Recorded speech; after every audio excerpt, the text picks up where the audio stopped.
जय श्री राम। प्रिय भक्तों, आज हम आपको भगवान की मुरली की मधुर धुन के बारे में बताएंगे, जिसे सुनने मात्र से आपके सारे चक्र जागृत हो जाएंगे और आपको अपने हृदय मंदिर में ब्रह्म ज्योति के प्रत्यक्ष दर्शन होंगे, उसका अनुभव होगा और आपको मुक्ति मिलेगी। यानी कि सब कुछ आप उस मधुर मुरली की धुन को सुन के प्राप्त कर सकते हो।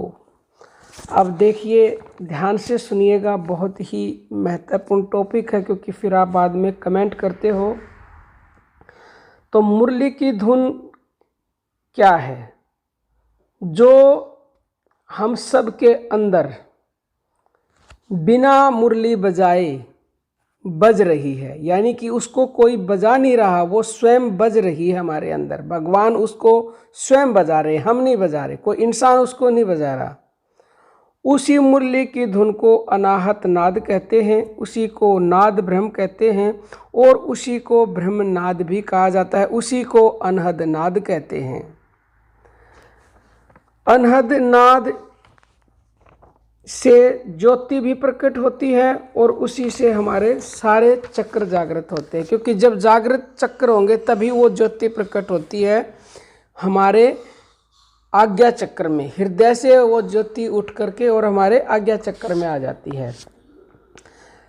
नाद की मिश्रित ध्वनियाँ होती हैं, परंतु मन और प्राण के एकाग्र करने पर, यानी कि आप अपने मन को श्वासों के साथ एकाग्र कर देते हो पूरी तरह से, तो फिर आपको वो स्पष्ट अलग अलग ध्वनियाँ सुनाई पड़ती हैं। इसीलिए हम कहते हैं कि शुरुआत आप प्राण जप से करें, यानी कि जो प्राण जप, जो अजबा हमारे अंदर हो रहा है, 21,600 श्वास हम प्रतिदिन लेते हैं, वो हो तो अपने आप रही हैं, बस उनके साथ मन को जोड़ना है।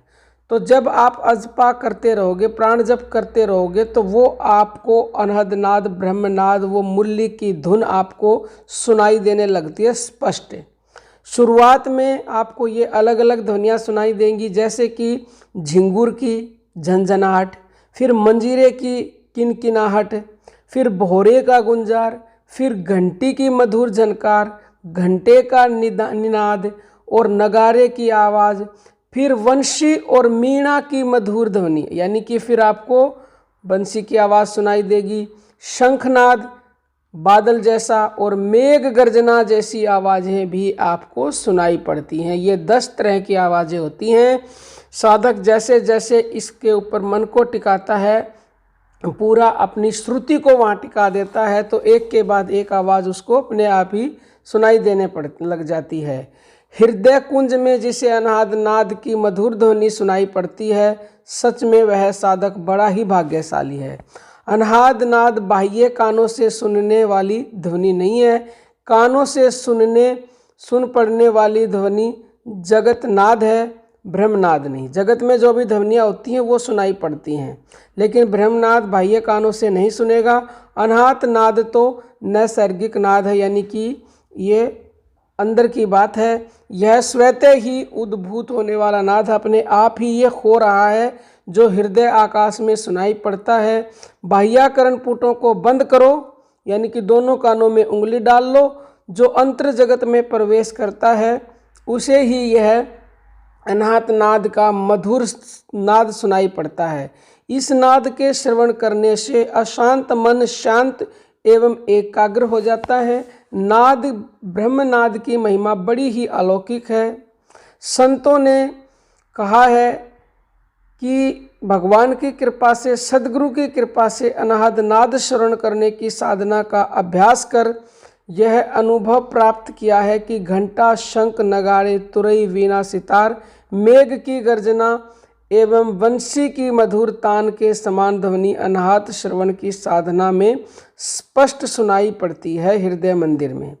वह कृष्ण कन्हैया गोकुल में ग्वाल सखाओं के बीच कदम की डाल पर बैठकर मुरली की मधुर तान से गोपियों एवं ग्वाल बालों के चित्त को ही नहीं हरता अपितु संतों एवं योगियों के चित्त को भी अपनी बंसी की मधुर तान से चुराता रहता है।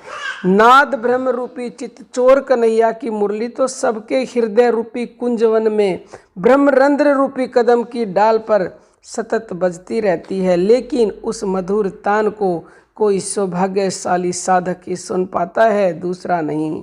संत कवि रस खान ने श्री कृष्ण के आंतरिक बंसी के मधुर तान का कितना सुंदर चित्रण किया है। टुक ध्यान लगाए सुनो सजनी, घट अंदर मुरली की टेर बजे है, बादल गरजे बिजली चमके, अमृत बूंद अनंत बहे है, जायो कहाँ ब्रिज बासुनी सो, कभू कऊ काल को दोष न दे है, माया रीवा धुन की महिमा कही जेह न जेह, अंतर जगत में अनाहद के रूप में भगवान की मुरली की मधुर धुन मधुर तान सुनाई पड़ती है। बादल की गर्जना भी हो रही है और ज्योति स्वरूप परमात्मा की किरणें बिजली की तरह चमकती हैं।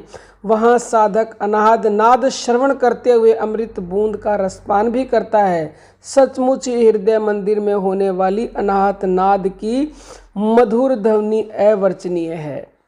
जब साधक इसे निरंतर सुनता है अभ्यास के द्वारा, तो जब ये 6 चक्रों को भेद करके आज्ञा चक्र से ये आवाज़ आती है, यानी कि सुषुम्ना नाड़ी में के मार्ग में जब ये हमें सुनाई देने लग जाती है तो हमारे सारे चक्र जागृत हो जाते हैं। और इसे निरंतर अभ्यास से सुनना पड़ता है, पूरा चित्त लगा करके, अपनी श्रुति को उसे लगा करके। तो अनाहत नाद की ध्वनि के अंतर्गत जब आप तल्लीन हो जाते हो, तो जब चक्र जागृत हो जाएंगे तो हृदय मंदिर में ब्रह्म ज्योति भी प्रत्यक्ष रूप से दिखाई देती है। उत्तर गीता में यही कहा गया है कि जब साधक नाद अनाहत नाद की साधना करता है तो उस शब्द में ज्योति प्रकट होती है, यानी कि जो आप शब्द सुनते हो, अनाहत नाद रूपी शब्द, जिसमें मन अंतर्लीन हो जाता है, नाद शरण में तन्मय होकर जो नाद में ही विलय हो जाता है, उस साधक को विष्णु के परम पद की प्राप्ति होती है। अनाहत नाद आत्मा की ध्वनि है। इस ध्वनि में चित्त को तन्मय करते ही चित्त शांति, आनंद और शक्ति से परिपूर्ण हो जाता है। इसलिए आत्म शांति लाभ के लिए एवं ब्रह्म तद्रूपता के लिए साधक को अनाहत नाद श्रवण का प्रतिदिन अभ्यास करना चाहिए। घैरेंड संहिता में ये लिखा हुआ है कि आधी रात के बाद जब शांत, एकांत और सुनसान एवं कोलाहल रहित स्थान हो, जहाँ पर उस समय स्थिर आसन पर बैठकर यत्न पूर्वक इस नाद को श्रवण करने का अभ्यास, यानी कि इसकी साधना करनी चाहिए। तो आप ये निरंतर आप उस नाद को सुनेंगे, जो संगीत आपके भीतर बज रहा है उसे सुन के देखिए। और अगर आप अभी सुनना चाहते हैं तो अभी कम से कम 20 मिनट अपने दोनों कानों में उंगली डालें और बंद करें, तो लगभग 90% लोगों को तो 20 मिनट में ही ये सुनेगा। लेकिन वो एक बार सुनेगा, प्रतिदिन अभ्यास करोगे तो बिना कानों में उंगली डाले सुन जाएगा।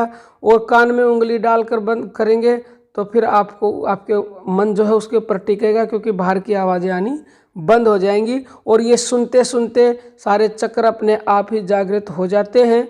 लेकिन तन्मयता के साथ, तल्लीनता के साथ अपनी श्रुति को उस नाद, उस मुरली की मधुर धुन से जो भी आपको सुनाई पड़ती है उसी के साथ बिल्कुल जोड़ दें, पूरा ध्यान वहाँ लगा दें, तो निश्चित ही आपके चक्र जागृत होकर आपकी जो आप चाहेंगे वो प्राप्त होगा और मुक्ति मिलेगी। और भगवान का साक्षात्कार आपको आपके भीतर ही होगा, क्योंकि भगवान कहीं बाहर नहीं है, वो हमारे अंदर ही हैं। जिसके लिए तुलसीदास ने कहा कि घट में है पर सूझे नी लानत, ऐसी जिन तुलसी या संसार को हुआ मोतिया बिंद। तो उम्मीद है कि आपको समझ में आ गया होगा। और हमें कमेंट करके बताएं कि किस किस साधक को यह अनाहत नाद सुनाई देता है, ब्रह्मनाद जिसको कहते हैं, मुरली की धुन आपको सुनाई पड़ती है या कोई और धुन सुनाई पड़ती है। कोई आपका इस संबंध में प्रश्न हो तो हमें कमेंट करके ज़रूर बताना। और आज हम किसी भी समय लाइव आ सकते हैं, आप तैयार रहिएगा, क्योंकि यहाँ नेटवर्क की कुछ प्रॉब्लम है। जब सिग्नल पूरे आएंगे तो हम लाइव आ जाएंगे। तब तक के लिए जय श्री राम प्रिय भक्त।